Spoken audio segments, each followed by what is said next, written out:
Maio é o mes por excelencia das nosas letras e da nosa lingua, o galego, aínda que honralas, querelas e utilizalas debemos facelo os 365 días do ano.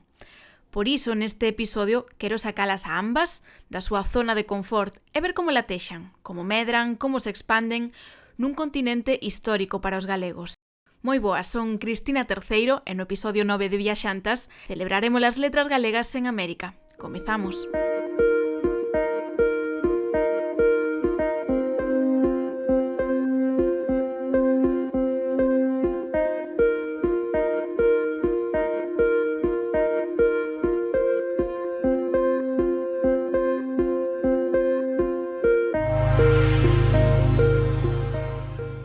Escoitade isto.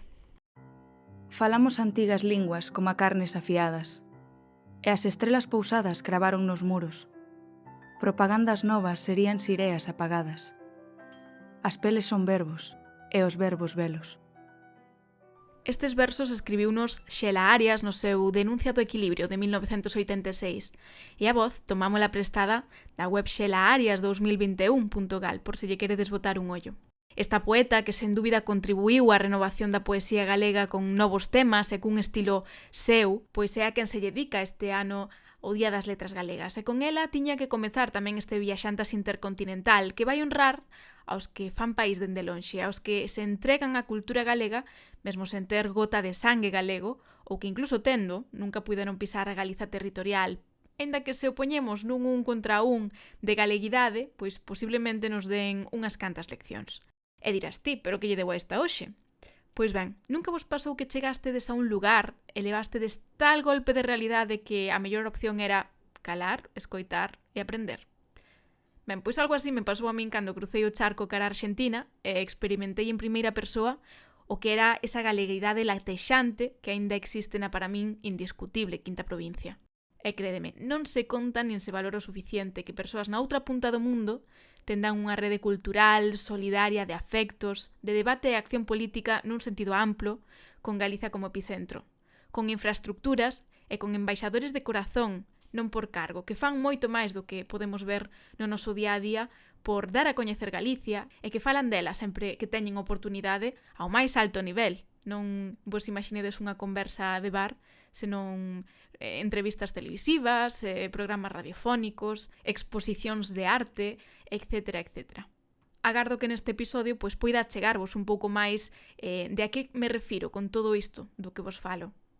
Pero ben, se imos a falar de América, temos que poñernos en contexto. E para iso, vai nos axudar alguén que coñece ben a nosa historia, que coñece ben América, e tamén a saúde da nosa lingua e das nosas letras. Moi boas, Víctor Freixanes, escritor, xornalista, editor e presidente da Real Academia Galega, con mandato renovado hai nada, benvido. Moitas grazas por convidarme. Como describiría vostede? Cal cree que é ese papel de América no impulso das letras e da cultura galega? A ver, América para os galegos ten unha significación moi grande, non? E ademais como en dous niveis, polo menos, un nivel popular, que era, pois, o horizonte de América era para moitos dos nosos avós e dos nosos bisavós, era o territorio onde ían buscar a vida, non? Nunha Galicia superpoblada e con escasos recursos, polo menos con escasas posibilidades de crecemento, como podía ser a Galicia do século XIX, pois América era pois a esperanza de mellorar de vida. Existe un pouco a idea de que era porque aquí morrían ca fame. Non é certo, aínda que algunha xente marchou con moita necesidade, non?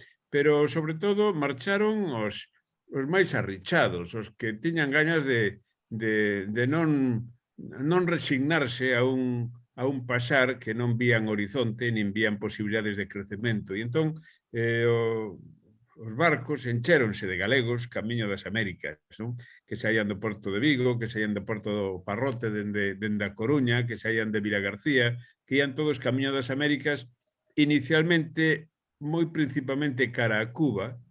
Cuba foi o primeiro gran país que recibiu, ainda daquela era unha colonia da coroa española, pero que recibiu os galegos, que traballaban algúns deles na zafra e na cana de azúcar, pero todos outros moito empezaron a traballar na hostelería, creando panaderías, facendo un pouco a vida, e algúns deles fixeron grandes negocios e grandes fortunas, non? Bueno, ali fundaron periódicos, fundaron editoriais, crearon empresas, e moitos deles foron os que financiaron tamén desenvolvemento económico para as respectivas parroquias e cidades. Estou pensando nos irmáns Naveiro, por exemplo, de Betanzos, non? Que construíron ali aquela especie de paraíso de figuras, que era unha especie de reivindicar pois a modernidade dende a vila de Betanzos, que era un pouco a patria que eles deixaran cando marcharan camiño das Américas. Pois estou falando, por exemplo, eu vivo en Brión, aquí ao lado de Santiago de Compostela, e, por exemplo, Vicente Ramos foi un dos constructores pois, da traída de augas, do cemiterio, ao parque da feira, o edificio do Concello, todo, incluso o símbolo de Vicente Ramos en Brión, pois é unha figura de Mercurio, non? O deus Mercurio, en riba dunha peana, ao lado da Carballeira de Santa Minia. Os paisaniños que ian ver aquela figura pensaban que era un santo e poñanlle flores e tal. Algúns hasta supoño que lle rezaban, pero realmente era o deus do comercio clásico, do progreso, das comunicacións, e que el entendeu que ali debía de figurar iso. É dicir, os emigrantes, en moitos casos, trouxeron aires de modernidade, aires de ideas progresistas. Cando foi a Guerra Civil, por exemplo, un dos sectores máis perseguidos foron precisamente aqueles indianos, aqueles emigrantes que traían ideas de progreso, ideas democráticas, de liberdade ás aldeas e que desestabilizaban, digamos, as formas do vello réxime, non? Por tanto, para a xente do común, a xente das nosas aldeas que marchaba camiño das Américas, a América era a luz da esperanza, non? E a luz de cambiar de vida para mellor, para arranxar as casas e axudar aos seus que se quedaban aquí. E tamén é a historia das viúvas de vivos, viúvas de mortos, das que fala Rosalía de Castro en Follas Novas. Pero fíxate, Follas Novas, por exemplo, o segundo libro de Rosalía de Castro, editado en 1880, foi publicado ca axuda, grazas á axuda e o financiamento das colectividades emigrantes na Habana. Na Habana estréase Negra Sombra, por exemplo, de Rosalía de Castro. Na Habana créase a Sociedade de Amigos da Real Academia Galega, que é da man de Manuel Curros Enríquez e, sobre todo, de Fontenla Leal, que é un tipógrafo e que activista nas colectividades galegas, pois crean a base para que logo sería a Real Academia Galega. Real Academia Galega que se crea en 1905-1906, pero que inicialmente está financiada polos diñeiros que viñan dos emigrantes de Cuba. Diñeiros que, igual que viñan para facer pois eso, cemiterios ou para construir camiños ou para facer campos da feira, como decía antes, ou fontes e lavadoiros, pois tamén servían para financiar iniciativas culturais como esta, non? E en Cuba, pois, fórmanse xornalistas como Ramón Cabanillas, como os irmáns Villarponte, en grandes periódicos que eu teño por aquí el Eco de Galicia, Almanaque de Galicia, a Gaita Gallega, por exemplo, da Habana, que é o primeiro xornal publicado en América escrito inteiramente en lingua galega no ano 1885. É dicir, a Habana é o gran país e o gran pulmón da emigración galega nesa época. Despois hai un desplazamento cara ao sur do continente, cara a Buenos Aires, Montevideo, Uruguai e, sobre todo, Bos Aires. Bos Aires acaba sendo o gran corazón da emigración, como se dixo moitas veces, acaba sendo a cidade onde había un maior número de galegos censados, máis que en calquera outra cidade de Galicia, non? Entonces, entre xa a finais dende os primeiros anos do século XX, Buenos Aires empeza a ser o gran punto de chegada de emigrantes galegos. E claro, tedes que pensar que Bos Aires naquel momento estaba disputando a Nova York cal sería a capital da Nova América, non? Foi adiante Nova York porque, bueno, pois os Estados Unidos de América pois levaron unha iniciativa sobre a Argentina, pero entre Buenos Aires e Nova York eran as grandes cidades de referencia. Buenos Aires encheuse de italianos e de galegos. O 40% dos emigrantes de Buenos Aires son italianos, pero o 35%, o 36% restante son españois. E deses españois, o 80% son galegos. Por iso, na Argentina e en casi toda América, os españois chamanlle galegos. Os gallegos, que dirían os de Buenos Aires, Que non? teñen moitas cousas nosas, o cal tamén... E os italianos chamanlle tanos. Pois entre tanos e gallegos faise a cidade de Buenos Aires. E depois, sí, están os ingleses, os alemáns, que van chegando de outros países, moitos xudeos, etc., ademais dos nativos do país, os mapuches, tehuelches, etc., etc., non? Pero os galegos son fundamentais. É dicir, a cidade de Buenos Aires, decía Antonio Pérez Prado, un dos nosos escritores, nacido e criado nas colectividades galeguistas de América de Buenos Aires, decía que é imposible entender a Argentina sen os galegos. E é certo. Seguramente tamén sen os italianos. Alguén sempre se di que os argentinos falan español, falan italiano en español, non? Ou falan español con acento italiano. Pero o galego está aí detrás de todo. E eu sempre lles decía ali que para mí Buenos Aires é unha cidade que está referenciada incluso sobre a miña familia e os meus avós, pero eu sempre decía que para nós, para os galegos, Buenos Aires é o Manolito de Mafalda e o Luís Xoane que pinta o mural do Teatro San Martín. Neses dous puntos, o popular que está traballando na tenda e que depois a arte, como decía Aquino, de vender lentellas podres aos argentinos, que non é pouca arte, e logo o Luís Xoane que pon en marcha pois, as grandes editoriais, empresas xornalísticas, ali está tamén Rafael Dieste, aí está o Lorenzo Varela, aí está Eduardo Blanco Amor, porque Castelao, que cando sae para o exilio, pois acaba acollido polas colectividades en Buenos Aires, o exilio, sobre todo, enriquece moito ese mundo, intelectualmente, quero decir, non?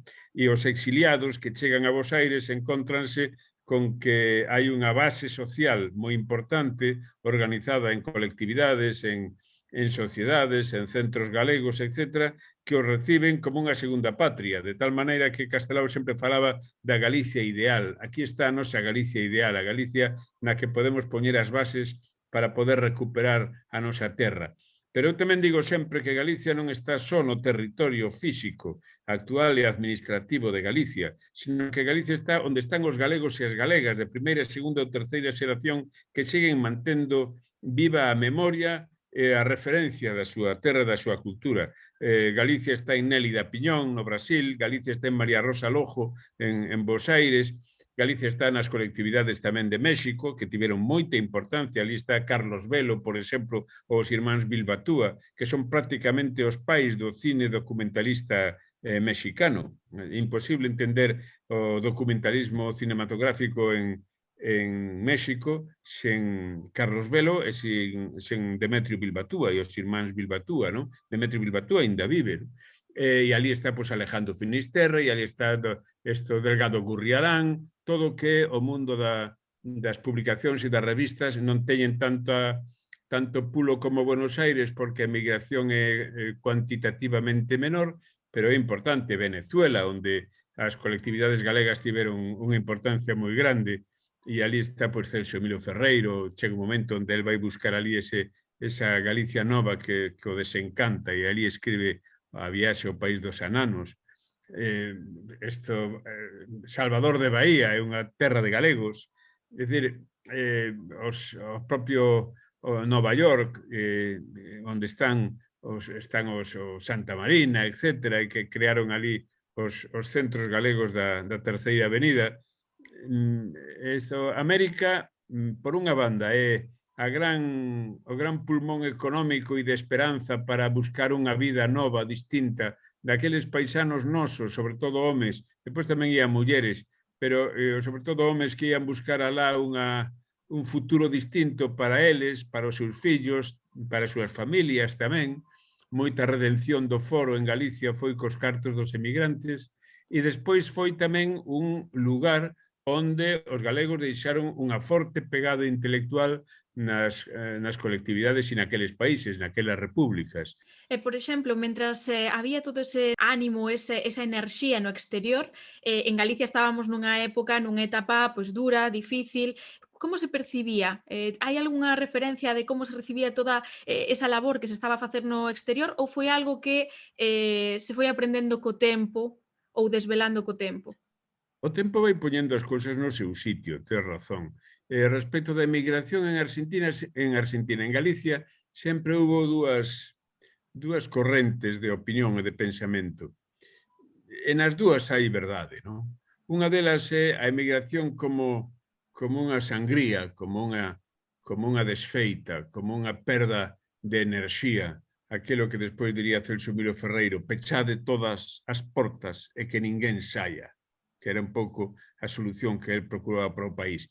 Era un pouco como a espita de marchar toda esa xente, e sobre todo xente nova, o país perdía unha enerxía fundamental para a repoñerse aquí contra a injustiza e transformar e darlle unha volta ao país.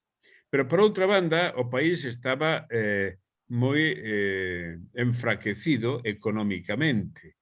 No país había fame, no país había unhas estructuras políticas que escravizaban a unha parte moi importante da poboación e, por tanto, esa poboación marchaba cara fora na procura dese dereito a vivir, porque non temos máis que unha vida, non?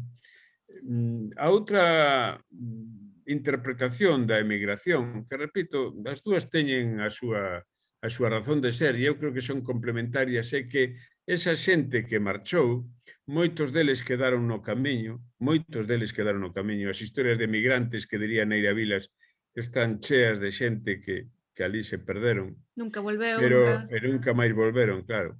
Pero despois tamén hai moitos recursos económicos que viñeron para Galicia, dende os emigrantes que querían mellorar os seus povos, as súas aldeas, as súas parroquias, ás veces para presumir tamén a súa volta, a volta do indiano, ese cadro de Castelao tan coñecido que está no Museo de Pontevedra, pero tamén para facer todas esas obras públicas que o Estado non facía. É dicir, os emigrantes que casi enchían de recursos económicos as súas escolas. As escolas de emigrantes, por exemplo, para formar mozos e rapaciños novos que deprenderon a ler e a escribir, pois gracias a aquelas escolas de emigrantes que pagaban cos recursos de emigración, moitos deles para formalos e logo que non foran sin saber nada camiño das Américas, non?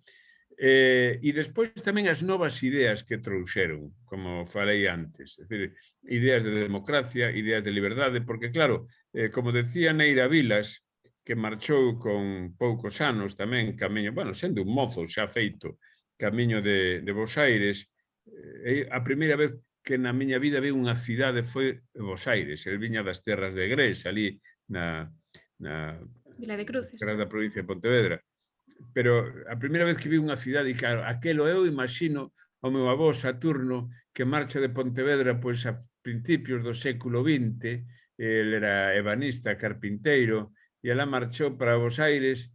Que pensaría ao chegar a calle Corrientes, non? É dicir, chea de luces, chea de coches, chea de tráfico, chea de mulleres guapas. Na miña casa sempre se decía, lían as cartas dos emigrantes, e as miñas tías que cantaban tango sempre hasta altas horas da noite, o día de Noiteboa e o día de fin de ano, decían o avó Saturno fixo moito diñeiro en Bos Aires e tiña propiedades na Avenida de Mayo e logo todo perdeu por culpa do xogo e as mulleres. E nós, que éramos uns rapaciños, decíamos, as mulleres de Buenos Aires deben de ser impresionantes porque arruinaron a pobre do avó Saturno, ¿no? Que alá volveu cunha man diante e outra detrás para seguir traballando mobles na Pontevedra dos anos 30, ¿no? Bueno, ese mundo era moi importante. Decir, por exemplo, eu penso o pai de Antonio Fraguas, don Antonio Fraguas, a que lle dedicamos o Día das Letras Galegas hai un par de anos. Pois o pai de Antonio Fraguas era canteiro e marchou a Niterói, ao lado de Río de Janeiro, en Brasil. alá marchou a traballar no ferrocarril que se estaba abrindo no estado de Río de Janeiro. E claro, de repente, ia ca súa lingua de Cotobade, iba ca súa lingua pontevedresa co seu galego pontevedrés de Cotobade.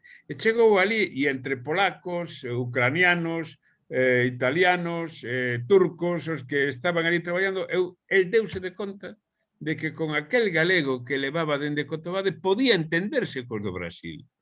Eso doulle unha forza especial a aquel home, non? Que nunca esqueceu. Bueno, pois as historias do noso país están cheas de América. E América, moitos dos nosos paisanos e dos nosos familiares sabían máis do que pasaba na Praza de Maio, da Avenida de Maio, da Rúa Corrientes, ou da Constitución, ou de Caballito, do que os barrios de Buenos Aires, do que pasaba en Madrid, dende logo, e ás veces do que pasaba en Vigo ou na Coruña. Quizáis hoxe non, co paso do tempo, é certo que no ambiente cultural sí que se recoñece todo ese valor, pero quizáis no conxunto da sociedade como que iso pasou e se foi olvidando ou se foi esquecendo de algún xeito. Que opina vostede a este respecto? Bueno, porque Galicia mudou moito, Cristina. Galicia mudou moito. A sociedade nosa de hoxe non ten nada que ver ca sociedade dos nosos avós. Eu, que teño 69 anos, xa podo decir que recordo que cando íbamos de nenos e nos levaban á aldea de Borela e a Cotobade, a mesma aldea onde se criou, por certo, Nélida Piñón, pois para escoitar a radio que queríamos oír a música dos Beatles, e estou falando do ano 63, había que apagar as luces todas casi da aldea porque non había forza para encender un aparato de radio. É dicir, eso era a realidad. Ou de vir a casa, e eu estou falando dun neno de Pontevedra, eu non son un neno da aldea como Neira, o Balbino de Neira Vilas, e había que ir buscar auga á fonte para, bueno, porque había casas en Pontevedra que non tiñan a traída aínda instalada, non? Entón chegabas do colexio, veña, ala, cos caldeiros, e traede antes de sair a xogar ou calquera cousa, pois con 12 anos ou 11 anos, ir buscar os caldeiros de auga. Bueno, pois eso era Pontevedra que ainda eu recordo de rapaz, non? Entón, hoxe, a sociedade, pois, Galicia é unha sociedade do primeiro mundo, é unha sociedade instalada en Europa, instalada no euro, con todos os problemas que iso ten. Seguramente estamos mal colocados e esquinados, pero estamos en Europa. É dicir, cando agora vas cun proxecto empresarial ou de calquera tipo, pois a Sao Paulo ou a Caracas ou a Buenos Aires, pois levas detrás Europa. Despois levas tamén a memoria de todos eses galegos dos que falábamos antes. Esa forza, esa enerxía. E tamén, pois, ese gran mural do teatro argentino que pintou Luis Xoane no Teatro San Martín. É certo, pero levas detrás, pois, unha cultura e un país que está instalado no primeiro mundo. Bueno, ese primeiro mundo tamén, como decían as nosas aboas, temos moito vicio. E ter moito vicio, que quería decir? Que ás veces non valoramos o que temos e ignoramos, non digo que despreciemos, non estou dicindo iso, pero ignoramos o que se fixo antes ou que houbo antes e non valoramos esa transición enorme, ese avance enorme que se produciu na sociedade, en todos os ámbitos. Algúnas cousas é certo que perdemos. É dicir, o carro do bois xa non está, e o fungueiro tampouco. E xa non cantan a xa ninguén, por eso o meu carro canta, que decía Manuel María. Eso non se vai escoitar. Agora hai tractores ou hai automóviles. Pero as cousas están aí. A historia do noso país está aí. Unha das cousas que eu voto, que me preocupa, non? É que as novas xeracións non saian ou non vaiades suficientemente formadas na memoria histórica do que fomos e do que fixemos, e do que fixeron os nosos avós, do que fixeron antes ca nós, cos momentos de esperanza e cos momentos de derrota, que tamén os houbo, non? Pero ser conscientes da nosa historia, do noso pasado, das cousas que se fixeron, aquelas granxas de experimentación agrícola que traían os emigrantes, por exemplo, para formar e introducir en Galicia novas formas de produción, desde, bueno, históricamente incluso a pataca e o millo, pero tamén as outras fórmulas de organización da terra e de organización da propiedade, que ás veces os enfrentaba aos poderes reaccionarios do país que querían manter as cousas como na Idade Media. Ese conflicto existiu, non? E a Guerra Civil manifestou moito ese conflicto. Pero, bueno, tamén o avance histórico está aí. E eu creo que sí é moi importante facer o que estás ti facendo agora, que é despertar ou convocar a memoria e a información colectiva e a curiosidade por estas cousas. Hai moitos libros publicados, hai moitos traballos, hai unhas liñas de investigación moi poderosas na Universidade de Santiago e nas universidades galegas sobre este tema. Pero Estou que pensando quizáis en non Ramón chegan, non? Villares, en Núñez Seixas, etc., en Tito Fernández Prieto. É dicir, hai unha liña de investigación moi importante e eu creo que eso hai que fomentalo, cuidalo, porque, mira, se non sabemos o que fomos e de onde vimos, dificilmente saberemos onde queremos ir. Volvendo un pouco ás nosas letras, vostede mencionaba, non, a grandes nomes de fillas de migrantes galegos que son grandes defensoras da nosa cultura en América, Nélida Piñón, María Rosa Lojo, grandes escritoras tamén recoñecidas en América. Vostede, máis aló desa xeración, cree que hai recambio, que hai novos nomes que van a seguir defendendo, digamos, as nosas letras, a nosa lingua, a nosa cultura dende América? É difícil porque a distancia é a distancia. Tamén é certo que as novas tecnoloxías permiten facer o que estamos facendo ti máis eu agora, que eu estou na miña aldea de Brión, ao lado de Santiago, e ti estás en Bruxelas. E isto, ou, por exemplo, nós, dende a Real Academia Galega, estamos traballando moito en pular iniciativas de novas tecnoloxías da comunicación e novas linguaxes audiovisuais, etc., para transmitir ao mundo esa cultura do primeiro mundo, que é a cultura galega. Non? Por tanto, claro, eu cando cheguei por primeira vez a Bos Aires, cheguei, pois mira, estaba gobernando Alfonsín, Raúl Alfonsín, Sí. e era unha crisis económica enorme.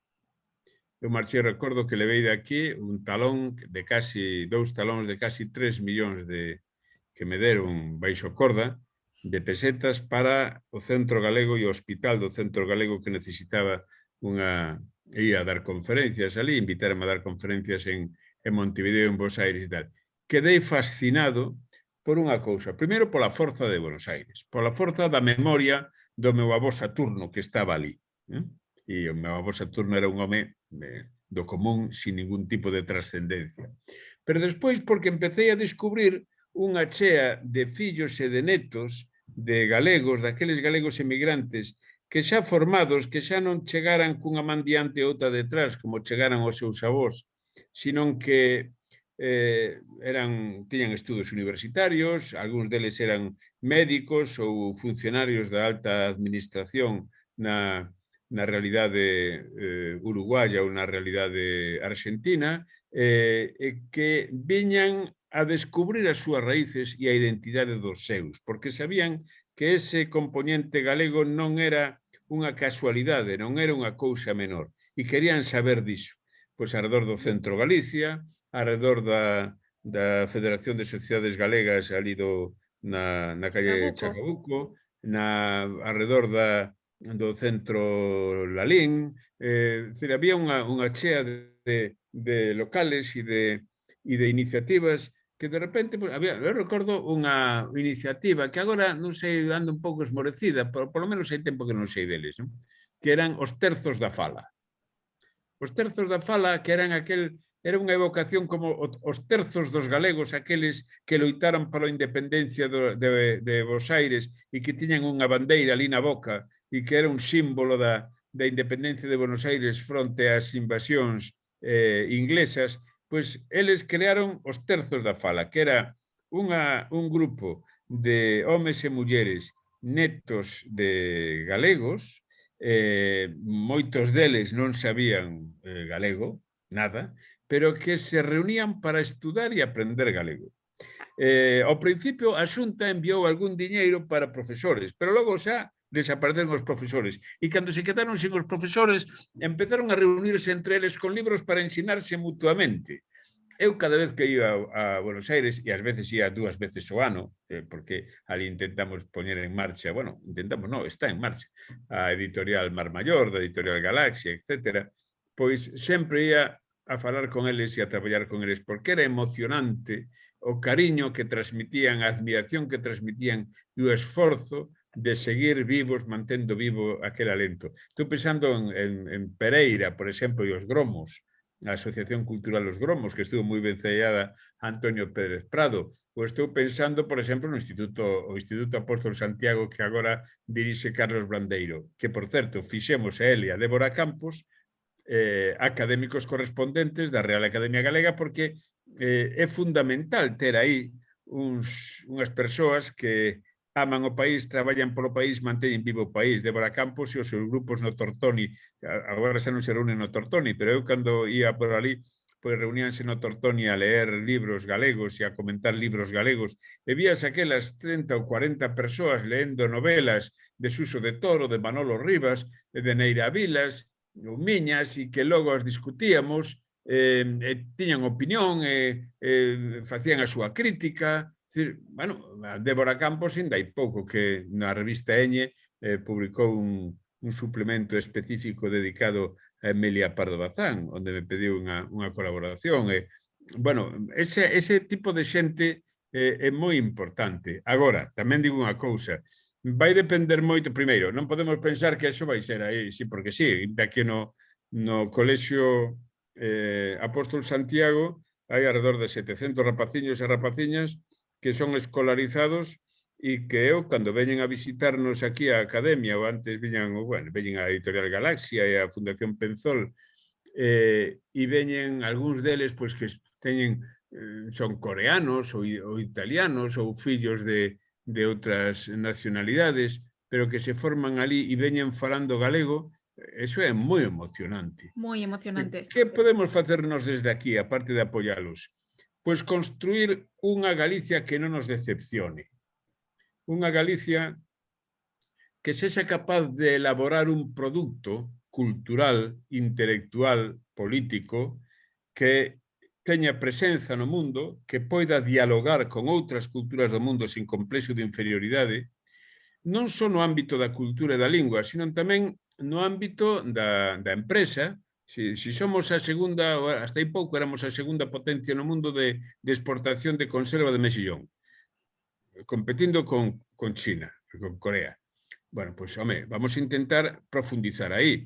A nosa capacidade potencial para exportar pedra ornamental, tanto pizarra como granito. A nosa capacidade para exportar novas tecnoloxías. Cando vai polo mundo, pois, Carlos Núñez ou Cristina Pato, que está en Nova York, ou Milladoiro, ou Xés, a xente nova facendo cine, facendo teatro, facendo... Eso é moi importante para nós, porque é unha maneira de transmitir a vitalidade e a forza dun país e conectar cas novas xeracións, que saiban que están aquí. E cando veñen aquí eses fillos e fillas de galegos que estudian no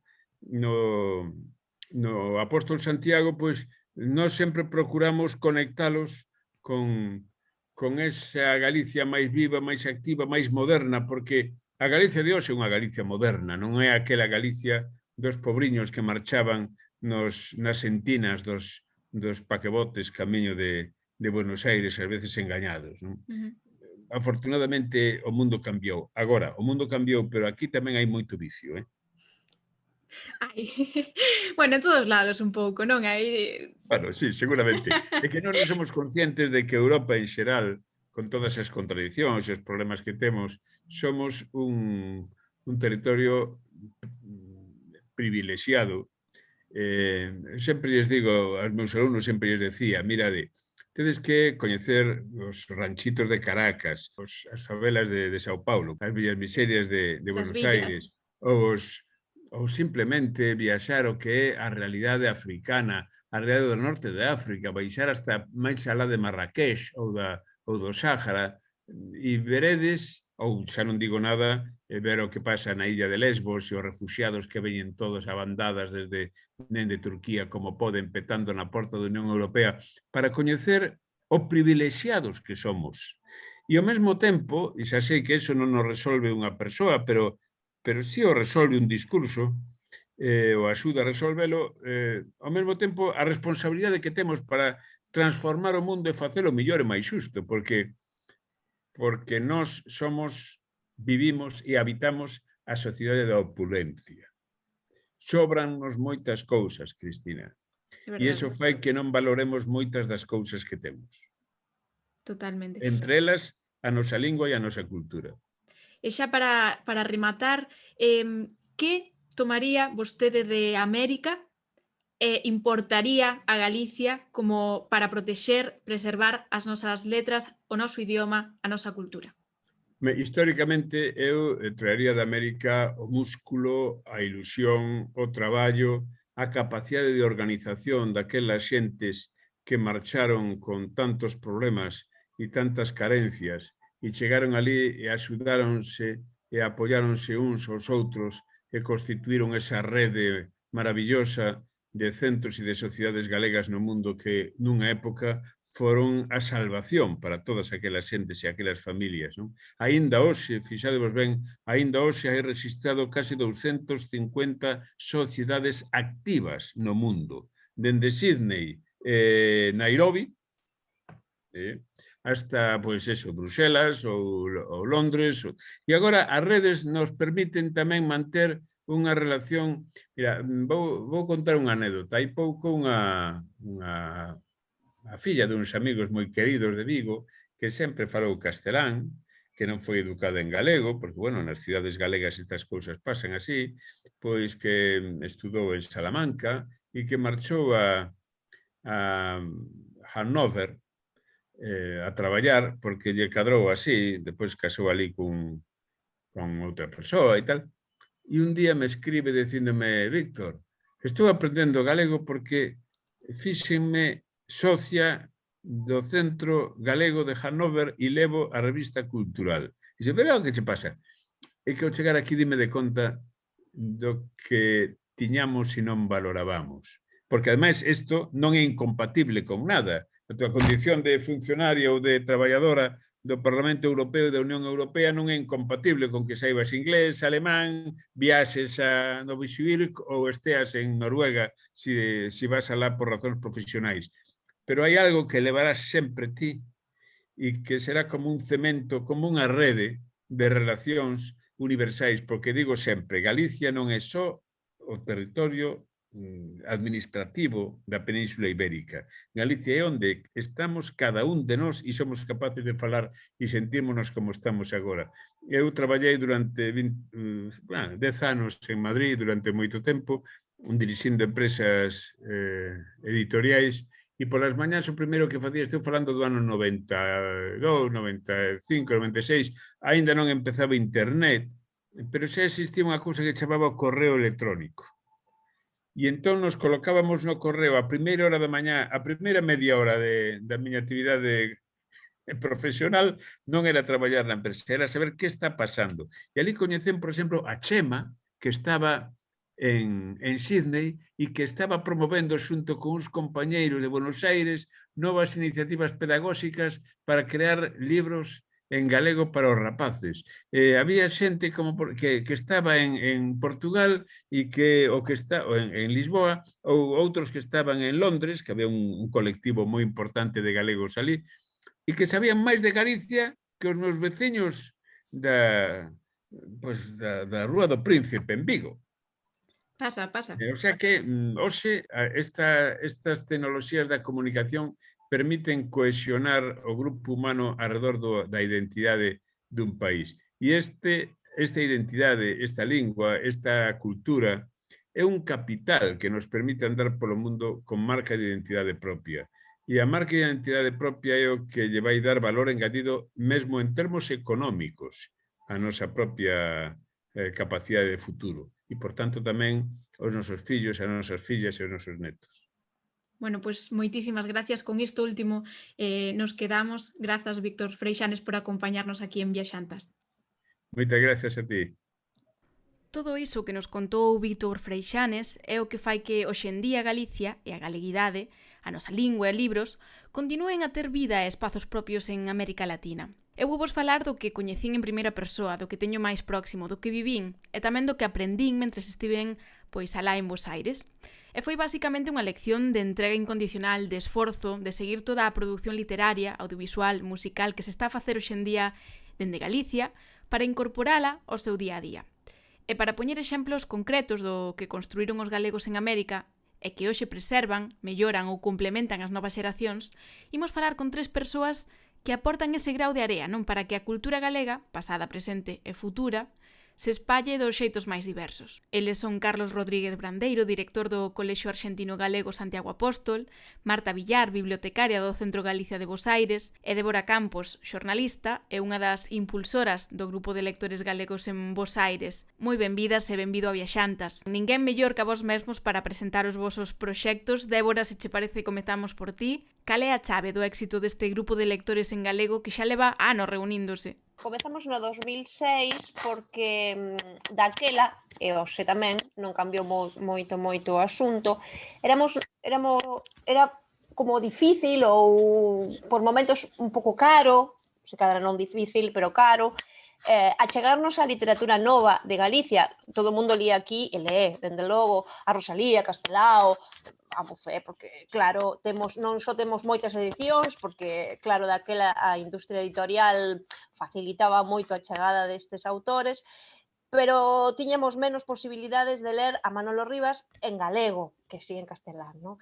Entón, teño que decir que o grupo Os Lectores Galegos en Bos Aires surdiu dunha maneira absolutamente egoísta e era porque queríamos ler, non tiñamos acceso libre, digamos, ou doado a eses libros e pensamos que entre moitos se cadra era máis fácil. Entón, chamamos amigos e formouse así, é dicir, non ten ningunha non sei, ningún sino de xenerosidade ou de loita, é dicir, é completamente egoísta e simple. O que nos sorprendeu, sí, foi que fixemos un pequeno encontro para falar desto, propoñer esta idea no Café Tortoni daquela, un día de decembro, no que facía cantos grados, que non é unha cousa moi frecuente, é dicir, pasa, pero non pasa sempre. Estábamos completamente abafados, e chegaron aí como 40 persoas, e con Andrea Covas Carral, a miña compañeira no ciclo, quedamos así como medio, carai, onde nos metemos con este asunto de ler, porque claro, non éramos ela, máis eu e 4 amigos, que era a idea, senón que de pronto era unha cousa completamente enorme. Entón dixemos, bueno, isto haberá que facelo un pouco máis en serio, non? Pero si nos chamou a atención, logo pensando ben, tampouco era tan raro, que houvese moita xente nova, xente maior, moi variado o espectro, que quixese o mesmo que nós, que era achegarnos unha Galicia un pouco máis moderna, que, home, carros, se cadra xa non hai tantos, e vacas, tristemente, tampouco, non? E era a Galicia que nos tiñamos, e que herdamos dos nosos, que tamén tiñan esa Galicia na memoria, pero, bueno, o tempo cambia e as vilas e os países tamén. Entón, a idea foi esa, e de alguna maneira aínda o é, pero, bueno, pasaron moitos anos, entón tamén, bueno, fomos aprendendo cousas, fomos descubrindo cousas, e iso fai que teñamos novas preguntas, tamén unha nova ollada, menos idealizada, non está nada mal tampouco, pero, bueno, esa é máis ou menos a idea. Ben, Marta, ti eres a responsable de que os libros saian da biblioteca, non? E de que a xente, de paso que vai a xogar ao tenis, ao fútbol ou ao pádel, se pase non a falar un pouco de galego contigo. Contanos en que consiste esa iniciativa do faladoiro que impulsaches con bastante éxito. Hola, ben, bueno, antes de nada, pues grazas polo convite a esta reunión debate. Ben, si eu estou traballando na Biblioteca Rosalía de Castro do Centro Galicia, de Buenos Aires, dende hai uns aniños. Ben, a idea do faladoiro surdiu porque a biblioteca está ubicada na sede social que está no centro da cidade, no barrio de Once, que sí ten moito movimento de xente, a medida que ian pasando os meses e os anos, pois cada vez máis usuarios que acodían ás actividades e a utilizar o servizo de préstamo de libros, pero claro, hai outra sede do Centro Galicia que está noutra zona, que se chama Olivos, que é un campo deportivo, e non había tanta actividade cultural no sentido de intelectual, non? relacionada coa literatura, coa historia, a xeografía de Galicia, etc.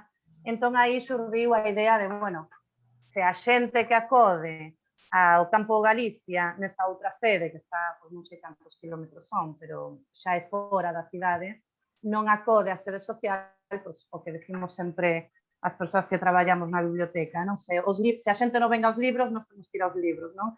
Que tamén as bibliotecas, pois, neste século XXI estamos nun momento de que temos que renovar totalmente as nosas estrategias para chegar a xente e tamén van mudando as tarefas que temos, non?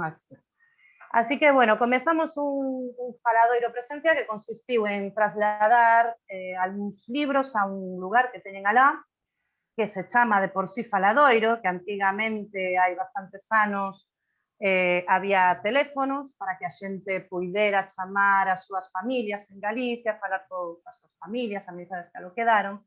Despois, como xa todo o mundo tiña celular, móvil, teléfonos móviles, pois puxeron ordenadores para que puideran comunicarse a través de internet ou facer videochamadas, etc.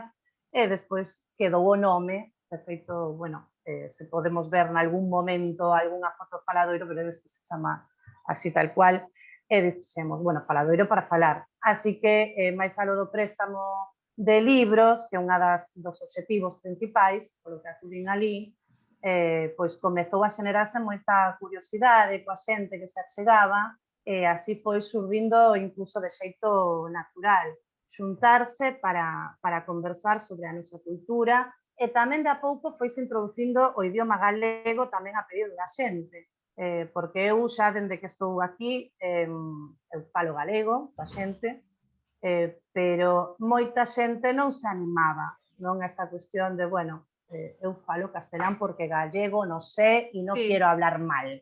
E ao final, naturalmente, foise dando este espazo onde cada vez nos fomos juntando máis xente para ir, bueno, conversando de un montón de temáticas, e hoxe en día, bueno, xa levamos 3, 4 anos, xa me perdo co tempo con isto da pandemia, porque claro, o faladoiro foi presencial, coa pandemia deixamos a presencialidade e continuamos virtualmente, porque a verdade é que a xente o pide. Bueno, Carlos, digamos que quizáis a xoia da coroa, non, para a nosa lingua e a nosa cultura está no lugar no que ti traballas. Contanos un pouco por qué, para todos os que non nos saiban. Bueno, non sei se a xoia da coroa, nós modestamente intentamos, pois nada, trasladar e achegar a cultura de Galicia aos máis novos, non? Somos un colexio, un instituto que depende da Fundación Galicia América, que está composta pola Xunta de Galicia e polo Centro Galicia de Bos Aires. É un soño, porque a realidade é que xa a colectividade migrante, os intelectuais nesta beira, ao dos anos 40, 50, estaban como demandando sempre a creación dun centro, dunha institución cultural que preservase a cultura e transmitise a cultura de Galicia ás novas xeracións.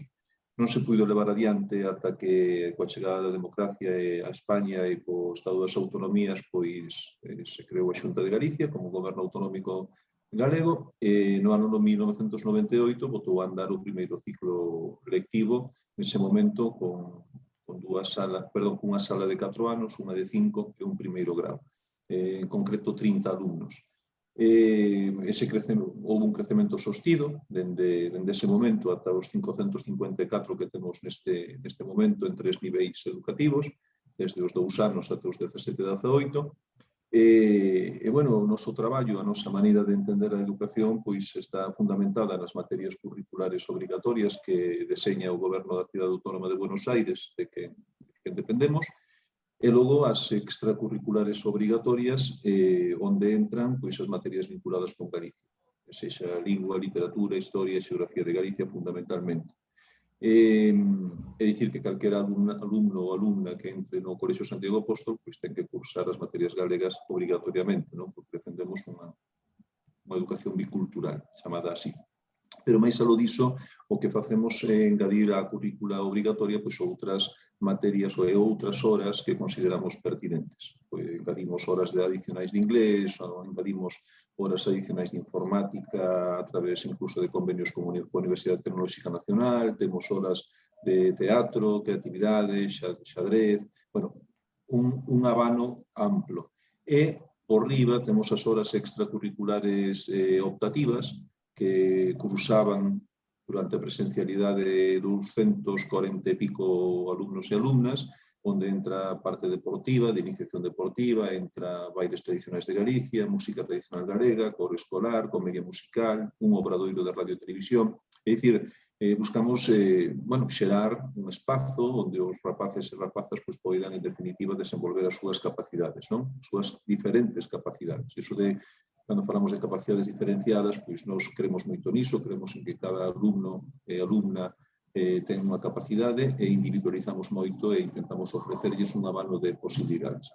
En definitiva, o colexio o que fai é defender modestamente unha marca, que é a marca Galicia, non? Nos creemos nesa marca Galicia, nesa cédula de universalidade que falaba a xeración Nós, e traballamos fundamentalmente brindando unha educación de calidade. É dicir, que o Colexio Santiago Apóstolo, colexio galego, pois sexa un colexio ben recoñecido dentro do ámbito no que nos encontramos, que neste caso é a Cidade Autónoma de Bos Aires. E creo que é o mellor que podemos facer, en definitiva, cada un de nós, cada quen dentro da súa, non sei, da área na que traballa, pois debe de intentar justamente potenciar e reivindicar esa Galicia, non? Porque esa Galicia ten que estar, debe estar e, sobre todo, pode estar, pero ten que estar, evidentemente, adaptado aos novos tempos, non? Sen esquecer, por suposto, o pretérito, a memoria ten que estar sempre presente, temos que construir futuro, non? E temos que andar cos tempos. Entonces, esta é a nosa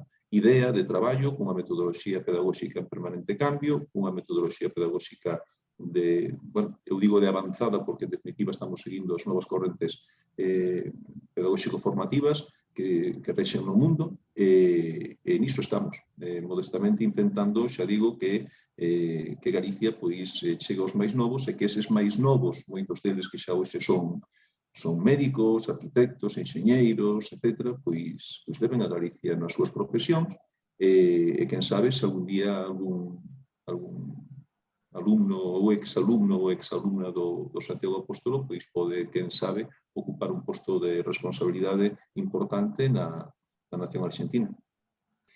Bueno, escoitándovos falar a cada un de vós, parece que o panorama é favorable, non? Hai como todo un movemento cultural e lingüístico alrededor de Galicia, pero se abrimos un pouco máis a perspectiva ao longo de toda a Argentina e incluso de toda a América, vos cal pensades que é a saúde neste momento tanto da lingua como da cultura e das letras galegas en América? É difícil sabelo porque, como decía Carlos, hai un momento, cada quen el sitúa o colexio na área da cidade de Bos Aires e cada un de nós ten unha idea limitada do alcance do que traballa. Por obvias razóns, non estamos percorrendo a América Latina, aunque mal non estaría, de xeito que só temos coñecemento parcial desa realidade.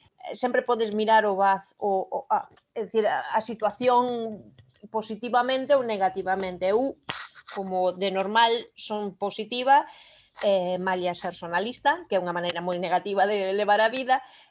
Eu penso que fora da terra temos moitísimas posibilidades, o que non quere decir que as estemos aproveitando.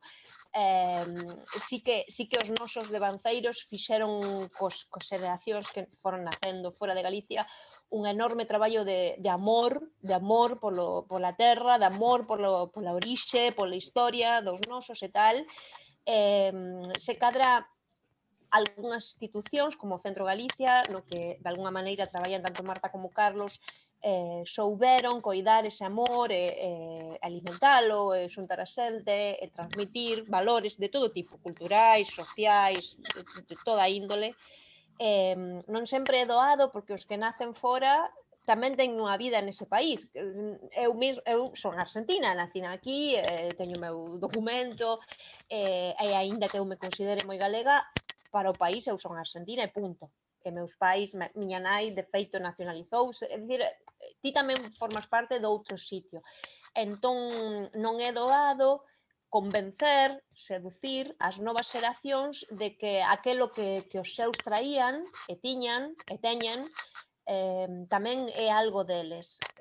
Nesa labor, o que fai Carlos no colexio é, eu non vou dicir que a xoia da coroa, eu digo é a coroa completa, é dicir, o máis importante que temos é un milagre que ten Galicia, non entendo que non sexa máis coñecido, porque é extraordinario que fan, son moitísimos rapaces e rapazas que Carlos non o dixo, pero non son todos fillos ou netos de galegos, no absoluto. Hai moitas familias que absolutamente nada que ver con Galicia que escollen o colexio porque o colexio é extraordinario, ten un nivel altísimo, é super bo, e moitas familias pode que veñan de outro continente, seino porque hai familias chinesas, non, Carlos? Que aínda hai bastante poboación nese sentido. Sí, así é. Nós temos, é certo que temos un 65-70% de netos, algún fillo, pero fundamentalmente netos e bisnetos de españois maioritariamente galegos, e logo hai un 30% sí, de outras colectividades de orixe chinesa, de orixe xaponesa, de orixe peruana, coreana. Eu sempre nisto deixo claro que os rapaces son argentinos, non? Entón, eu sempre digo esta frase que a teño como moi, bueno, digo a moitas veces, e a veces xa está gastada, pero que me sinto moi orgulloso de que rapaces argentinos de orixe galega pois compartan aulas con rapaces argentinos de outras orixes, non? Porque este é o concepto, non? Porque senón podémoslo levar incluso, non quero dicir xenofobia, pero sí que levámoslo moitas veces a dicir, bueno, está o chino no colexio galego. Bueno, non está o chino, está o rapaz argentino de orixe chinesa, igual que está o rapaz argentino de orixe galega, non? E o bonito, o fermoso, é que eses rapaces se acheguen a nosa cultura e que a fagan propia e que participen das actividades culturais galegas. Hai rapaces de orixe chinesa que bailan bailes tradicionais galegos. Entón, eu creo que iso é unha mostra de verdade de diversidade, de enriquecemento cultural, de encontro entre culturas, encontro sano, e que é o que debemos de potenciar. Me parece que isto sí é fundamental, non? Tamén. Estamos a falar de algo que sucede a máis de 10.000 kilómetros de distancia da Galicia territorial. Vos pensades que se lle dá suficiente valor, que se coñece o suficiente? E non me refiro solamente a institucionalmente, senón tamén a sociedade en xeral, non? Eu, respecto ao tema que estades comentando, chamoume moita atención cando se comezou o faladoiro presencial, que claro, está ubicado nun lugar que acode moita xente que nin coñece Galicia, nin sabe o que é Galicia. Acoden porque ten boas instalacións pola zona, e van xogar o tenis, ou van á piscina, ou van pasar o día ao aire libre. Chamoume moita atención cando empezou a chegarse algunhas persoas, cando empezaron a chegarse algunhas persoas, que entraba e decía, mire, Galicia, que en Galicia falase catalán?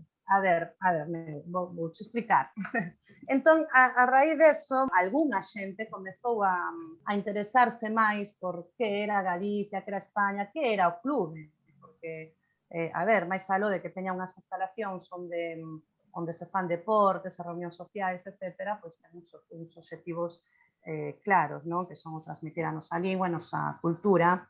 E, por exemplo, hai un caso dunha muller que achegouse un libro na man, que era un libro de Xavier do Campo, en castelán, eso sí, e dixo, eu non sabía nada deste home, pero lín o libro encantoume. Ela non ten nada que ver absolutamente con Galicia, o libro conseguirno noutro lado, nunha librería, e a raíz disso comezou a chegarse ao faladoiro a coñecer o idioma, a coñecer Galicia, a dicir, amo Galicia, e amo a cultura, e amo todo o que estades a facer aquí, é unha lectora impresionante, e como ela hai un par máis. E o que sucede tamén é que a raíz de todas estas actividades tamén produces unha cuestión interxeracional, non? De amosar os recursos que podemos ter en Galicia, respecto a nosa literatura, etc. E como a xente transmite tamén aos seus fillos, ás súas fillas, aos seus netos e netas, que, como ben dicides, son argentinos, pero achéganse á cultura galega como se achegan a calquera outra cultura de xeito respetuoso, sen prexuizos, con admiración, con curiosidade, sobre todo. Tamén creo que esa é a clave, non? A curiosidade. Cando a xente ten curiosidade respecto, cambia moito o panorama. Entón, nese sentido, tamén son ás veces pesimista, ás veces optimista, pero tamén penso que esta cuestión da xuventude, non? Penso que ese debate sempre se deu. Sempre se deu. Se escontemos a grandes persoeiros dos anos 40, 50, 60, sempre falaban de como atraer a xuventude. Entón, neste momento, penso que mentres haxa persoas e xente, asociacións, que teñan gana de seguir transmitindo e de seguir producindo recursos, eu penso que isto vai para ben. Na Argentina, cando menos na xente co que eu falo por fora, a colectividade, dende logo, a xente o único que coñece é Barcelona, porque xoga Messi, e porque Barcelona ten o catalán, e porque Barcelona é moi rica e quere independizarse, e por moitos motivos sempre están nas noticias, entón non podes non coñecer Barcelona, non? E logo, como de segundas, destes, coñeces o País Vasco. Bueno, porque ETA, e porque hai moitas películas e tal. Bueno, e Galicia ten un nivel, digamos, de coñecemento máis baixo que estas autonomías, e sempre familiar, non? Coñeces porque o teu avó, porque a tía Jesusa, ou porque fora. Eu penso que nese sentido fan moito ben as series, aínda que non nos guste a serie, as series que saen por Netflix ou outras plataformas, nas que, aínda que sexa un pouco, un personaxe, un anaquiño, fala galego, entón dis, carai, esta xente fala portugués. Entón, bueno, non importa, non importa en definitiva se é un coñecemento moi académico ou así superficial, porque todo eso vai sementando unha idea dun país que é moi bonito, porque se ve super lindo, non? Nas series, nas películas, e a modiño imos construindo algo, non? Toda vez que ven Carlos Núñez, claro, sí, o teatro enchese da colectividade, dende logo.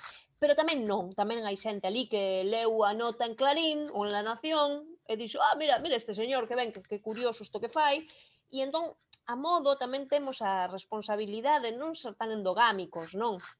De sair, de animarnos a lucir o que temos, porque moitas veces tamén nós, que somos novos, Marta, Carlos e máis eu, e ti tamén, somos máis ou menos dunha xeración, non dun tempo. E aínda que non temos os presuizos que hai tamén aquí en todo o mundo sobre países, uns e os outros, un pouco que temos esta idea, no fondo da memoria, os nosos avós dicindo, bueno, pero aquelo dos Estados Unidos, de Londres, non? Como países de primeira e países que non son de primeira, non? En Galicia non está neses. E por aí tamén temos que facer un pouco de publicidade, entre comiñas, non? De lucir o que temos, porque cando outros os fan, as series, o Sabor das Margaridas, ou que sei, o que fora, Fariña, o que vos guste, a min dame igual calquera, sí que o fan sen ningún presuizo, e logo ves xente que a mira e que vai facéndose unha idea. Nós podemos colaborar, penso eu, neso, no que nos toca, dende logo. Non temos un Netflix para facer series, o gallá, tivésemos, que a nosa vida sería bastante distinta, pero cada quen ten unha posibilidade pequena, o que fai Marta, o que fai Carlos, e penso que tamén non é idea chorar porque non temos o recoñecemento que teñen outros países, senón construílo. Bueno, non o temos, non pasa nada, se pode construir e temos moita cousa bonita da que presumir, e por que non facelo? Coincido co que di Débora.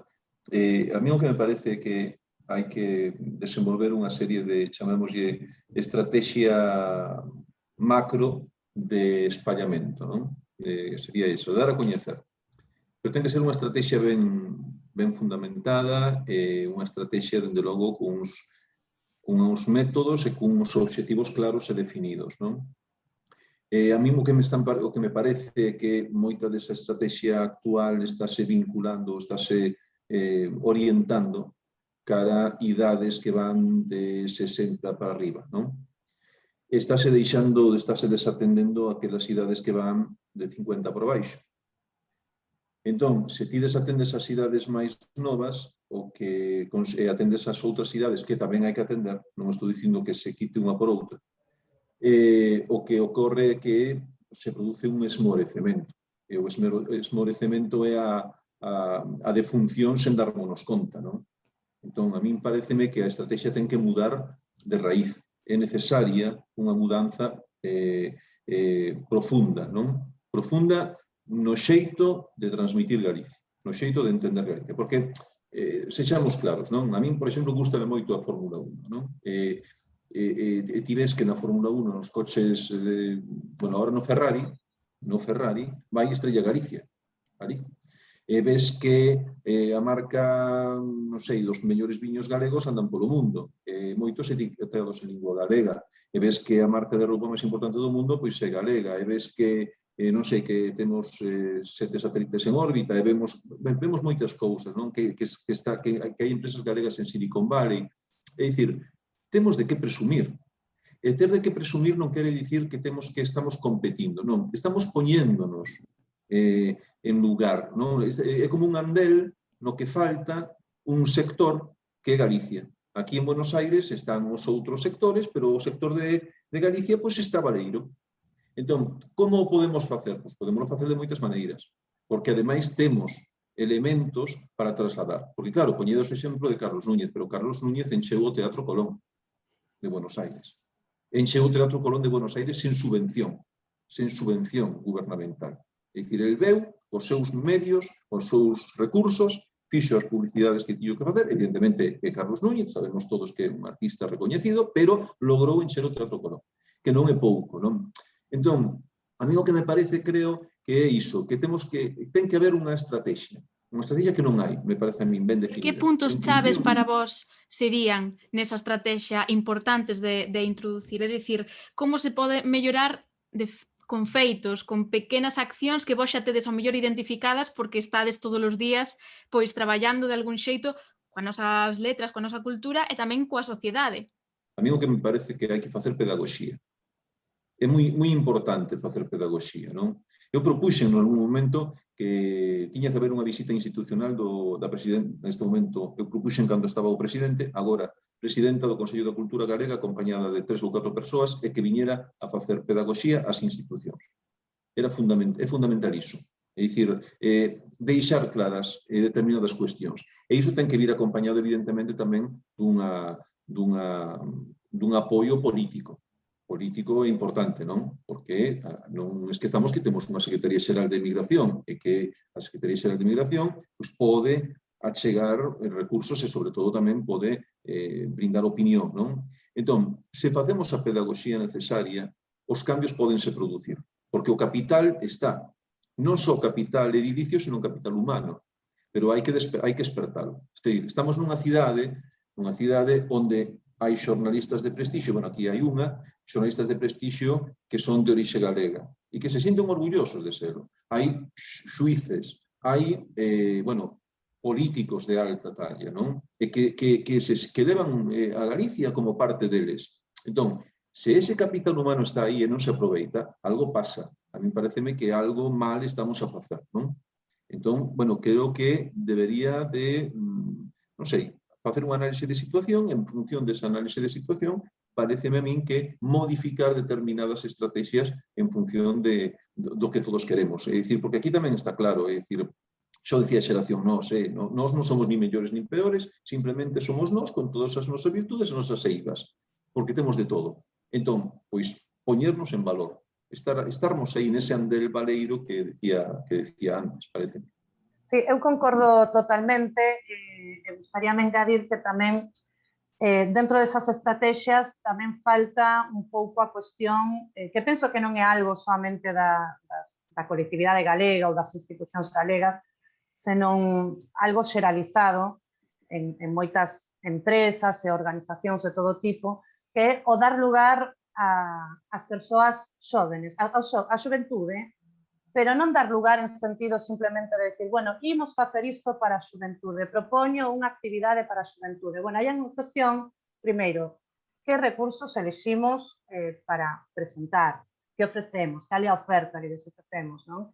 E, por outro lado, como a comunicamos. Tamén estamos nun momento que a comunicación está cambiando totalmente de xeito moi rápido e temos que traballar moito máis en equipos multidisciplinares, con reparto de tarefas, escoitar a esta xuventude e, ademais de escoitala, darlle a confianza de ter o poder de tomar decisións, de ter o poder de facer propostas e levarlas a cabo por si mesmos e mesmas, non?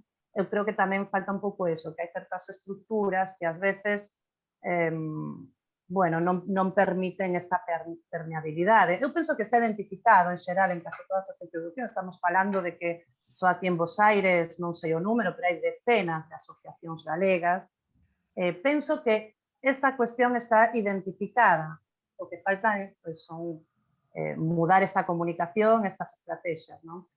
Para iso non pode recaer en unhas poucas persoas o feito de decir, bueno, imos facer unha actividade e se encargan unha ou dúas persoas de alguna parte. Están as comisións de cultura, que evidentemente están facendo unha labor extraordinaria, de feito ad honorem moitas veces, e poñéndolle o corpo día tras día.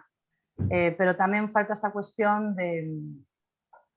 de isto, a confianza na xuventude, sobre todo nun momento onde penso que aquí en América Latina, polo menos en Argentina en particular, hai todo un traballo feito en tanto a recuperación da memoria histórica e a procura de identidades que son moi diversas e que tamén temos que empezar a telas en conta nas asociacións ou nas organizacións ou nos proxectos que levemos a cabo aquí na colectividade, porque, bueno, sen ir máis lonxe, se falamos dunha perspectiva de xénero. Hoxe en día, calquera actividade que se faga ten que ter perspectiva de xénero. E, bueno, penso que son moitos os factores que hai que analizar, sobre todo neste momento, que todo avanza rapidísimamente nas cuestións tecnolóxicas e comunicativas. E, bueno, hai que facer continuamente unha reflexión, unha adaptación dos medios que temos. Hai quizáis demasiadas declaracións de intencións, non? Eu cando estaba aí lembro dende, bueno, unha óptica xornalística, non? Que era que a mí me tocaba nese momento, cando había, pois, viña ao millor un comité ou un grupo de persoas de Galicia, non? E visitaban a todos os centros, e con todos ou con unha boa parte había, pois, este tipo de convenios, non? Que ao final onde quedou esa declaración de intencións, non? Porque son visitas recorrentes. En que se materializou? Vos como vedes? Que pensades? Eu creo que aquí tivemos un presidente hai anos chamado Juan Perón, que decía que a mellor maneira de non facer nada era crear unha comisión, non? E hai algo deso, non? Eu estou segura que non é fácil gobernar un país como Galicia e por riba, ademais das complexidades que ten, ocuparse de quen sei eu, cantidad de millóns de xente que anda por aí polo mundo. Entón, a mellor maneira de sen esquecelos é ir visitalos de cando en vez, facer unhas fotos, en fin, esta impresión que ti tes. O día que alguén decida coordinar, eu xa non digo o que decía Carlos hai un momento, ter unha idea, unha única idea na que funciona como paraugas, non? Debaixo da que todo o que facemos individualmente os minifundistas da cultura galega que andamos por aí por o mundo nos coordinemos e dicir, bueno, atención, ahora todos imos para lá. O día que fagamos eso, imos gobernar o mundo. Só por la potencia da cantidade de xente que somos. É dicir, só a brincadeira, pero non é. Non é. Somos moitísimos. E temos moitísimas ganas e somos como embaixadores voluntarios, non?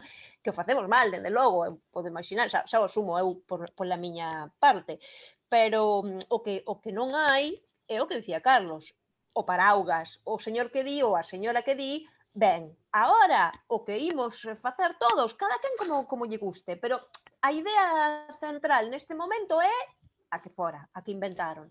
Quen pode facer eso?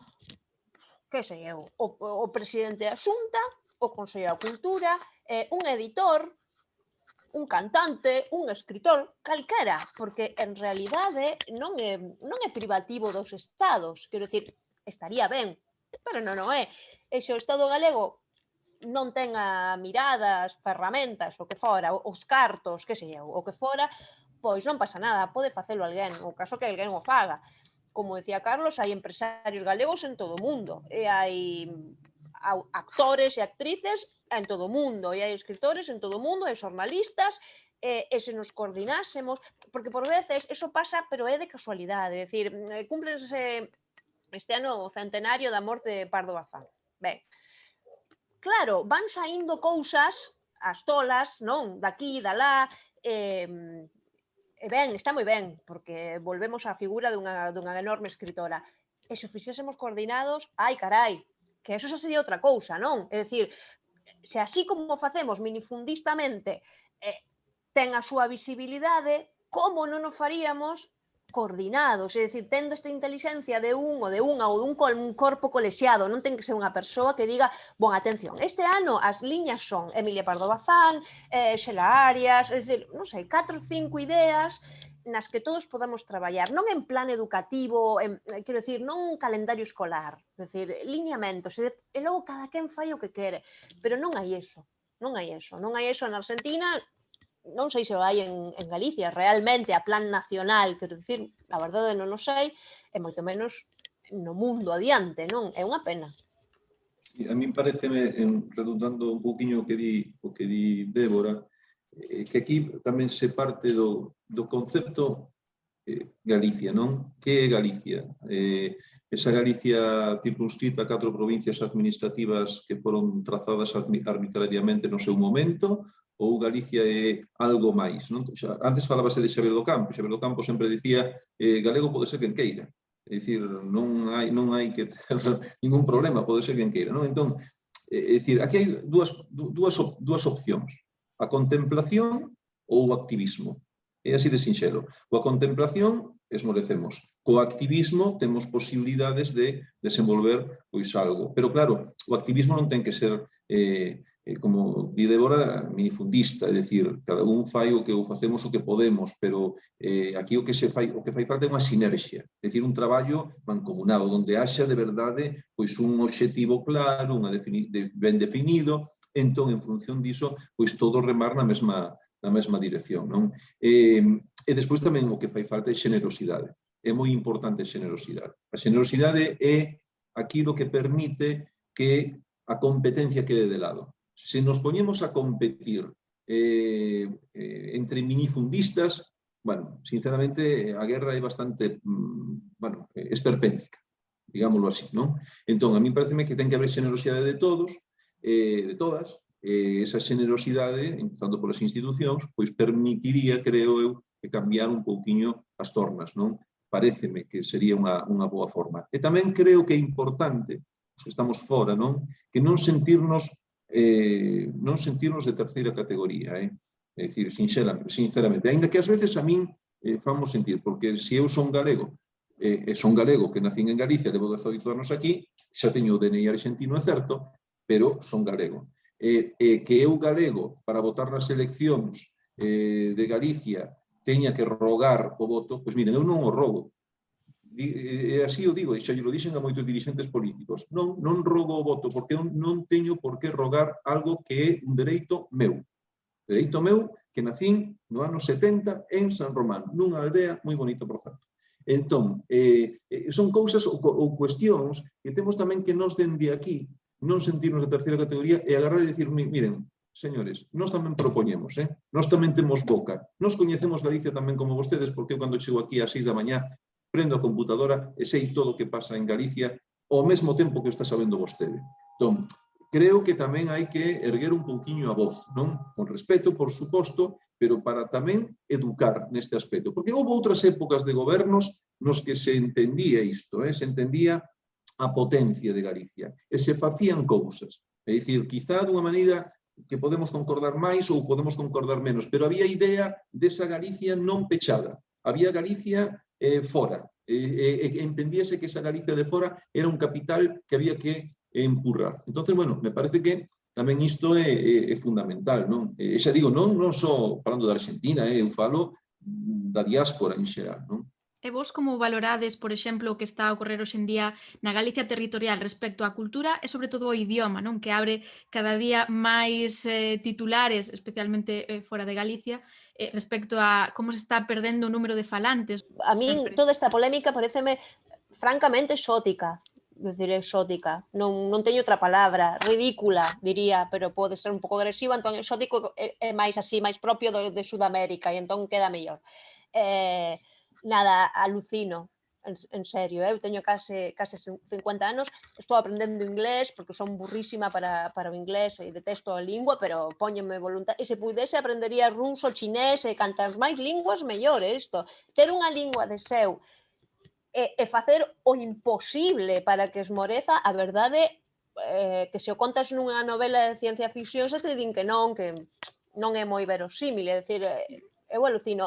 Nese sentido, non teño máis que agradecemento a esta xornalista que fai, o digo cho eu, morro de risa, é super divertida, aprendo con ela, pregúntome por que non o fan máis, moitos, é dicir, a verdade, que ti teñas que para ser, non sei, médico en Galicia, se é un problema, se te poñen unha, dúas preguntas en galego no examen, se é unha polémica tremenda, bueno, xa quixera eu que foses médico en Francia que non se puxeran preguntas en francés, é unha ridiculez, é como querer ser médico en Argentina e falar inglés e non falar nada de castelano, é dicir, que vai falar a xente cando chega a túa consulta, que se supón que van falar? Galego, digo eu, o gallá, é dicir, en serio, eu en comprendo, non son parva, leo, entendo a política e tal, e sobre todo os procesos históricos, pero non quero sair do meu sentido común. É unha idiotez, é unha perda inmensa, e en serio que os debates, porque por veces, claro, por riba debates, non, sobre este tema, todo o debate pareceme alucinante, é dicir, eu en serio que chamame moito a atención, remato por pensar que a humanidade vai rumbo á destrucción, porque non se pode creer. É dicir, na miña vida de señora de clases medias urbana en Argentina é a cousa máis ridícula que teño visto. E vivo neste país no que en materia de ridiculeces temos moito para lucir tamén, pero o tema do idioma en Galicia, quer dicir, pasei por etapas, houve unha etapa de sorpresa, unha etapa de desesperación, unha etapa de de enfado, de rabia, e hoxe en día estou en plan, isto é increíble. Nada, esta é a minha opinión. Sinto non ser máis académica na miña resposta, pero é que non quero darlle entidade a unha cousa que non ten, para mí, na miña opinión. Marta, ti, por exemplo? Estou totalmente de acordo co que di Débora. Ben, pareceme que nese sentido América Latina e Bos Aires, que máis coñecemos porque estamos aquí, si temos tamén unha responsabilidade. De feito, durante todo o século XX, o que se loitou polo idioma e pola nosa cultura foi aquí en Bos Aires, sobre todo. Hoxe en día, grazas ás redes sociais tamén, por unha banda, aquí en Bos Aires, de feito, estáse difundindo moitísimo o idioma galego, moita xente que publica en galego, en lingua galega, nas redes sociais, en Facebook, en Instagram, chegando a todo o mundo, evidentemente. E logo hai unha cuestión que cando nós, que vivimos aquí, algúns nacimos en Galicia, outras persoas non naceron en Galicia, pero son ou síntense galegas, cando temos a oportunidade de viaxar a Galicia, volvemos con orgullo, volvemos incluso dando leccións de naturalidade, leccións de sentirnos orgullosas de falar a nosa lingua na Galicia territorial. Tamén hai unha cuestión que, cando nos reciben, quedanse a xente moitas veces abrallados, pero se ti vives en Argentina, que faz aquí falando galego? Eu penso que nese sentido temos todavía moitísimo que aportar e que sempre imos ter moito para achegar en canto a romper, a rachar con estes prejuizos de cara á lingua e á cultura. Bueno, eu vou enfocar polo que fago, como profesor de galego. A mí causame preocupación a situación da lingua en Galicia, preocupación ou estupefacción, como dicía tamén Débora, pero creo que hai que buscar solucións e tamén hai que buscar onde están os problemas, porque somos moi dados tamén a botarlle a culpa, e isto eu xa sei o que vou dicir agora non é políticamente correcto, porque xo dixen en algúns lugares, e xa sei que pode sentar non ben, pero ben, eu falo sempre, como digo outro, co corazón aberto e sin ningún tipo de animadversión cara nada, non? De ninguén en absoluto. Pero hai unha serie de cuestións que somos os galegos moi dados a sempre botarlle a culpa ao político de turno. Entón, a culpa da situación do galego tena o presidente da Xunta actual, ou tena o secretario xeral de Política Lingüística, ou tena o conselleiro de non sei que. E claro, eu pregúntome que é o que nos facemos, non? Tamén para corrixir esas cuestións, non? Porque a realidade é que se eu teño diante de min a 40 alumnos e alumnas, deses 40 alumnos e alumnas, somente 2 falan galego, bueno, eu teríame que preocupar como docente e dicir que é o que estou facendo mal eu, non? Ou que é o que podo facer eu para corrixir isto. Porque o que está claro que o conselleiro non lle vai ir a controlar o que está facendo o docente, ni moito menos, non? Entón, eu creo que tamén temos que mirar un pouco a nosa culpa, neste caso como profesores de rapaces e rapazas de idades temperás ata polo menos previos á universidade de outro mundo, pero tamén podría entrar nisto, é dicir, que fago eu? É dicir, é como que aquela clase na que, bueno, suspendeu o 90%. Bueno, suspendeu o 90%, oiga, o docente ou a docente algo mal faría, calculo eu. Pois aquí tamén me parece a min que nos temos que deixar un pouquiño de tanto pronome átono e de tanto acentuación gráfica e de tanta historia curricular, que está ben atendela, pero podes atender de moitas maneiras, non hai que atendela de maneira tradicional e para iso hai que modernizarse nos modelos pedagóxicos. Se si atender un pouquiño máis a esta famosa pregunta que dicía Neira Vilas, e ti de quen ves sendo?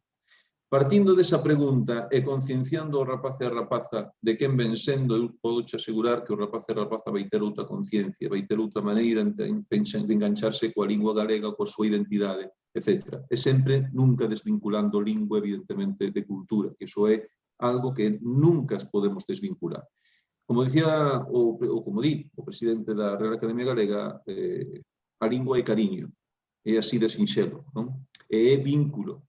Entón, me parece que debemos de buscar unha mensaxe atractiva para a mocidade. Por iso, cando hai mensaxes atractivas, os rapaces enganchanse facilmente.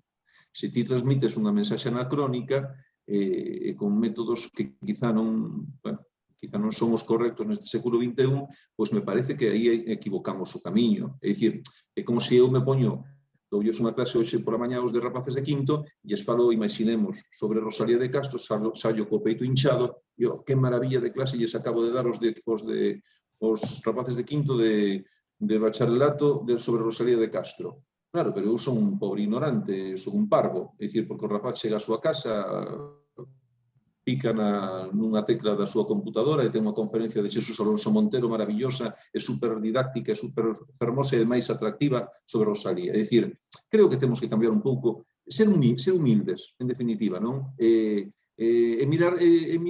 Non botarlle a culpa sempre aos demais e tamén mirar que culpa temos nós. Entón, quizá aí, que non quero dicir que os demais non teñen algunha culpa, porque tampouco vamos tomar toda a culpa nós, pero quero dicir que me parece que é fundamental isto, de dicirnos, bueno, é o que estou facendo? Estou non facendo ben? Ter un pouco de autocrítica, me parece a min, en todas as ordes, non falo somente dos pedagogos, falo de todas as ordes da vida, empresaria, etc. E xa para ir concluindo, se botamos a ollada a, non sei, a 20, 50 anos vista na Argentina, situados dende a perspectiva argentina, como vedes a nosa lingua, a nosa cultura? Quen quere comezar? Eu aposto todas as miñas fichas aos rapaces de Carlos.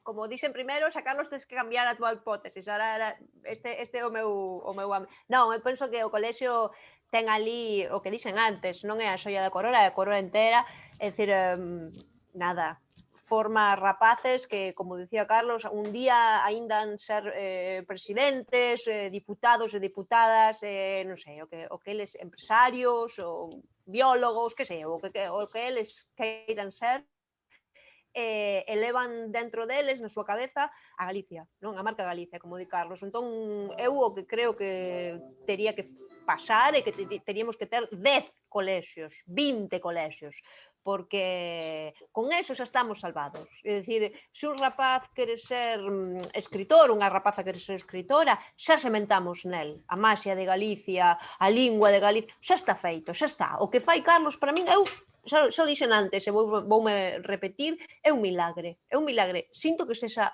un só colexio, pero vale por moitos, vale por moitos o que facemos. Entón, eu non teño medo. En 50 anos haberá o colexio e haberá moitas xeracións de rapaces que pasaron por ali e que levaron Galicia aí onde eles foron. Non me importa, eu non teño medo. Carlos, por alusión, se quere. Por alusións, bueno, eu que quero dicir que non é o que fai Carlos.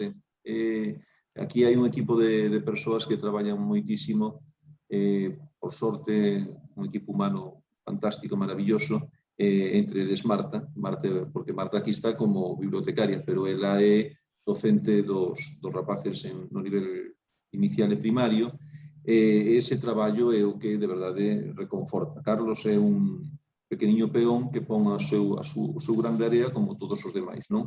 Pero tamén quero dicir que isto é posible polos rapaces e rapazas, non esquezamos isto. Isto é moi importante.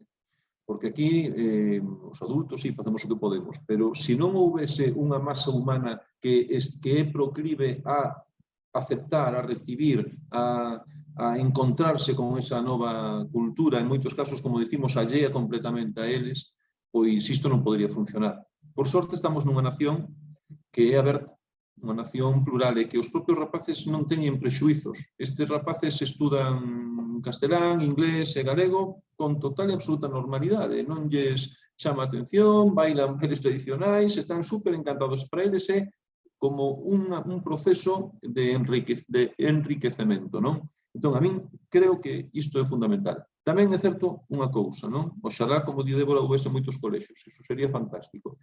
Pero tamén é certo que en educación, sabedelo todos ben, construir é moi lento, é moi difícil, é moi complicado. Se te equivocas mínimamente, podes mandar todo ao caldeiro do lixo rapidamente, non? Entón, mira, un docente hoxe en día, ser docente é unha profesión de risco. É dicir, eu creo que, falando antes de Fernando, da Fórmula 1, ten máis risco, digo sempre, un docente hoxe en día que un piloto de Fórmula 1 que Fernando Alonso a 400 por hora. É dicir, é unha realidade, non? Entón, estamos, creo, que no bo camiño, pero bueno, non podemos, temos que ser moi sensatos, dar pasos curtiños para que non nos equivoquemos, non, nesa trazabilidade futura. Oxalá o colexio poida ser ou poida contribuir nese futuro vizoso de Galicia, oxalá. Pero creo que só co colexio tampouco. Me parece que ten que haber máis, pode haber máis, me parece a min, máis, non sei, aditamentos para manter esa Galicia, non? Sí, eu penso que é fundamental, como digo sempre no faladoiro, porque claro, moitas veces a xente está agardando unha persoa académica que lle dea unha charla, que unha clase cátedra, moitas veces chaman a unha bibliotecaria mestra. Eu non son a mestra vosa, son a bibliotecaria que vos achego os recursos, vos motivo e vos escoito, sobre todo. E sempre lles digo que isto tense que tratar dunha construcción colectiva. Por iso antes existía que é fundamental a confianza, o delegar tarefas, o permitir que a xente queira e teña o lugar para desenvolver as súas inquedanzas e os seus proxectos, non? E falando de volta da xuventude, ben, moitos e moitas das nenas, nenos e rapazas do colexio tamén utilizan as instalacións do Centro Galicia e, polo tanto, e moitas outras institucións, non? Falábamos de que hai decenas de asociacións aquí en Bos Aires. É fundamental darlles ese espazo. De feito, bueno, falábamos antes de o faladoiro, onde, por sorte, non hai solamente persoas adultas maiores, senón que hai diversas idades, E ben, tamén sempre tratamos de facer actividades para nenos e nenas. Ben, antes da pandemia facíamos narración oral na ludoteca, por exemplo, e a idea é sempre seguir sumando proxectos, sumando actividades, pero que non recaian nunha persoa ou nunha comisión, senón que a xente poida desenvolver todas as inquedanzas que teñen. Hai que confiar na xente, por iso cando falamos de que nos veñan a dar recursos, que nos veñan a dar isto, que haxa apoio de, bueno, a cultura a construen os povos, e os povos están compostos pola xente. Entón, a xente temos que poñernos o noso ao lombo e facer esa autocrítica que tanto falabades Débora e Carlos. Aquí temos 3 exemplos, non, de cousas que se están a facer que son interesantes na Argentina en galego ou alrededor da cultura galega. E gustaríame, se é posible, que cada un de vós brevemente me mencionase outra que tamén se está a facer para que tamén, bueno, pois se poida coñecer. Na Universidade de San Martín, na Universidade pública no sentido argentino, é dicir, gratuita, non se paga nada, e entra quen queira e non hai límite ás carreiras, porque eu sei que en Galicia tamén hai universidades públicas, pero non son como estas. Hai unha cátedra libre de Galicia, sobre Galicia, dedicada a Galicia, que pola pandemia ten un pouco menos de actividade, pero sí que ten moitos proxectos e traballa moito por isto que dicía antes, compartir unha imaxe de Galicia que non sexa idealizada, bella, un pouco chea de polillas que tiñamos hai anos, e nese sentido hai moitas actividades ali que tamén se fan. A min ocórreseme unha, que non sei se é suficientemente coñecida, que é a dunha orquestra, que a Orquestra de Instrumentos Autóctonos e Novas Tecnoloxías da Universidade 3 de Febreiro, que dirixe o mestre Alejandro Iglesias Rossi e que, entre outras particularidades, pois interpretan as cantigas de Martín Kodax, ademais con organistrum, pois con recreacións dos organistrum medievais, feitos no propio obradoiro que teñen eles, non? É unha iniciativa moi bonita. De feito, esta orquestra xa actuou con Carlos Núñez en algunha ocasión, e bueno, é algo que tamén chama así a atención, porque primeiro é certo que o director pois de pai galego, el tamén ten esa vena, non? Esa veta de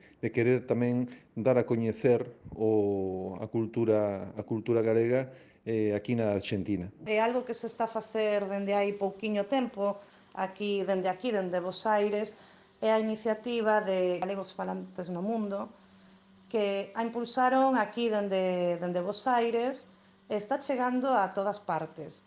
A verdade é que iso pareceme un bo exemplo como no século XXI se xenera esta cuestión da construcción e de compartir ideas, materiais e recursos, así que pareceme que esa podería ser unha interesante.